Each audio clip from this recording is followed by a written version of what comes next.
I blew up a romance scammer's life. I blew up a romance scammer's life. This one is fresh and still unfolding, but it's already hit an explosive level. Some details intentionally vague.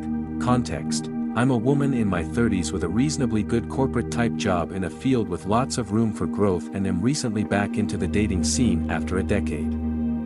I'm kind of a would-be a 10 if she lost 30 pounds looking girl, beautiful face if a bit chubby, but I never have issues getting a date. I'm not well off, but I'm stable and have a bit of spending money. I live in a large multicultural city and my ex was an immigrant, so I'm open to dating people of any origin. What happened? A few weeks ago I met a very charming man from a Latin American country only a couple years younger than me. Seemed very sweet, cuddly, intelligent, family-oriented, emotionally available, educated and in a good profession back home in his country, and had a lot in common with me. Chemistry seemed amazing inside and outside the bedroom. He was honest that he was in my country on a tourist visa but hoping to stay. I made it clear I wouldn't be able to help him with that, but we'd have a fun summer fling while he was here. If he managed to stay or come back, only then would we consider a real relationship. Then the other shoe dropped. A couple weeks and 4 dates in, during a text conversation about my work, he asked me to be his sugar mommy. I initially laughed and assumed it was a joke. He kept pushing and clearly said it wasn't. Of course, feeling insulted by this, I went off on him. He maintained it as a serious ask until I hit a nerve with my complaints about how embarrassed he should be to ask me that. Then he got angry and insulted me for thinking he was serious about it. No apology for being hurtful to me. Obviously what I did next was take screenshots and cry about it to my closest friends.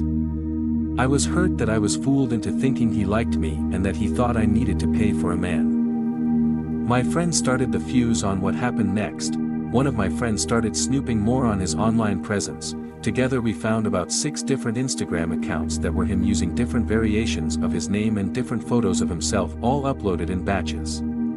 On Facebook, a similar pattern. All very scammy and suspicious looking. He'd been foolish enough on one of his profiles though to follow and tag the employer that he was working for illegally on his tourist visa in my country. So I contacted another close friend in a local law enforcement agency that works with immigration. She looked up his file. He had a wife and daughter at home. I released the hounds after that. The friend who helped me investigate online made several group chats on multiple platforms with all of his family, immediate and extended, and friends. She released all the screenshots as well as a rant about how shameful it was. As they started blocking her, she added more people. I found his sister's phone number. She sent her messages on there too. Everyone he knows including his wife know he's unfaithful and trying to take advantage of women. 30 minutes after the online bombardment started I got a rude message from him about how I should be smart enough to know he was joking and he doesn't need to sell himself. I didn't reply. Next step. Online immigration reporting form with all the info we found. Work info, employer name and address, his home address, full name, DOB, photos, screenshots admitting to working.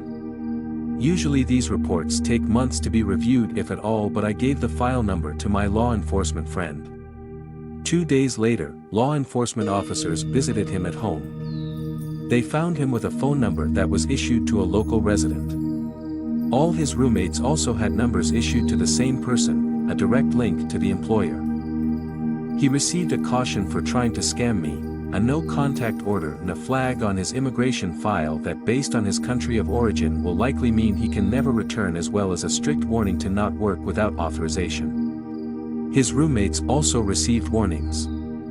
His employer received a visit next. They found significant proof that they'd been employing him illegally as well as multiple other people.